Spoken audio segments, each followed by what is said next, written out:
Bonjour à tous, bienvenue dans le journal du théâtre. Nous sommes aujourd'hui au théâtre de Ménilmontant et surprise, il y a une chapelle désacralisée qui sert à stocker tous les décors du théâtre. Tout de suite, notre sélection du jour. Je vous propose tout d'abord Cher Trésor, la pièce de Francis Weber dans laquelle il offre à Gérard Jugnot le rôle du fameux François Pignon.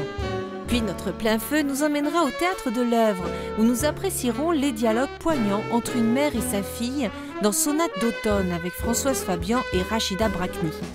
Mais tout de suite, direction le Ranelagh pour Le pianiste aux 50 doigts où Pascal Amoyel nous invite à un roman musical.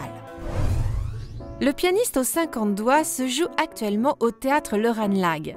Dans ce spectacle, Pascal Amoyel, héritier spirituel du grand pianiste Chifra, rend un vibrant hommage à son maître. Le spectateur découvre la vie incroyable de ce légendaire pianiste hongrois. Chifra, sa vie est une œuvre, on sentait toute sa souffrance dans sa musique.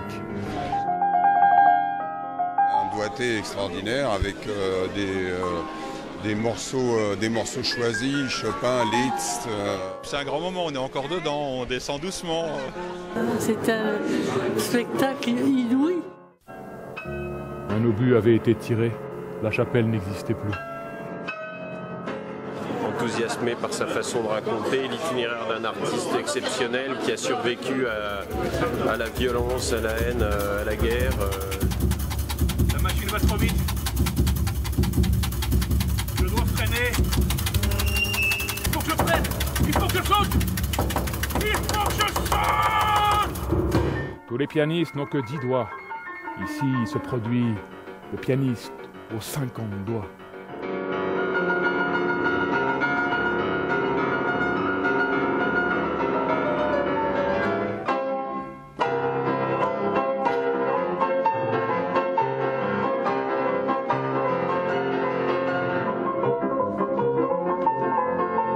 Un spectacle artistique à la fois de pianiste mais aussi d'acteur tout simplement unique. C'est lui, le pianiste aux 50 doigts, c'est lui.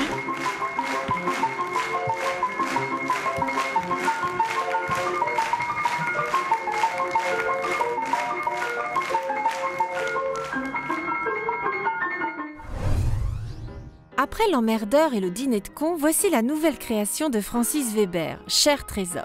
C'est Gérard Jugnot qui endosse le costume de François Pignon. Il est un chômeur de longue date qui décide de simuler un contrôle fiscal pour donner l'impression qu'il est quelqu'un d'important. Après un triomphe au théâtre des nouveautés, Cher Trésor est maintenant en tournée. François Pignon. Maurice Toulouse, inspecteur des impôts. Je suis au chômage depuis 2 ans, je ne suis personne, je n'intéresse personne. S'il vous plaît, contrôlez-moi. C'est un type qui a un petit peu raté sa vie. Il est au chômage et un contrôleur fiscal vient contrôler son parrain, qui est richissime, et il a l'idée, pour exister, de lui demander un contrôle fiscal. Je suis dans la merde, Morin. C'est peut-être ma chance de vous prouver qu'un contrôle peut changer ma vie. L'important, ce n'est pas d'être riche, mais que les autres vous croient riches. C'est un personnage qui est à la fois naïf, qui est à la fois manipulateur, qui a un grand cœur, et en même temps, il va découvrir que l'humanité n'est pas si jolie que ça. Moi, François Pignon, milliardaire, ça me choque. Ça vous choque pas, vous? Pas du tout. Quand on aime quelqu'un, il faut l'accepter tel qu'il est. Et comment j'ai pu être aussi con? Surtout après des études aussi longues. Dès que vous serez sorti, je me fous par la fenêtre. On est au 5e, on se retrouve en bas, j'arriverai sûrement avant vous. Ce qui est intéressant justement, c'est d'avoir quelqu'un qui au départ a l'air d'un petit homme dans la foule et qui va devenir quelqu'un de plus exceptionnel au fur et à mesure où se déroule l'aventure. J'ai un contrôle fiscal. Yeah! Bravo!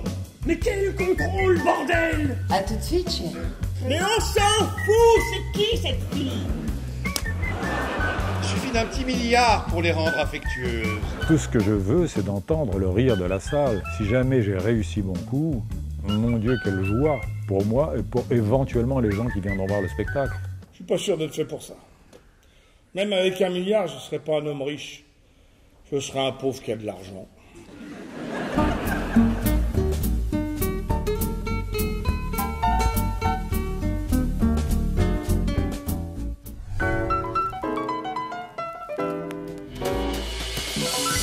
Plus que quelques jours pour aller au théâtre de l'œuvre découvrir la pièce Sonate d'automne. Charlotte, une virtuose du piano, retrouve sa fille Eva qu'elle n'a pas vue depuis 7 ans. Mère et fille s'affrontent, les souvenirs remontent, les passions se déchaînent jusqu'à leur paroxysme.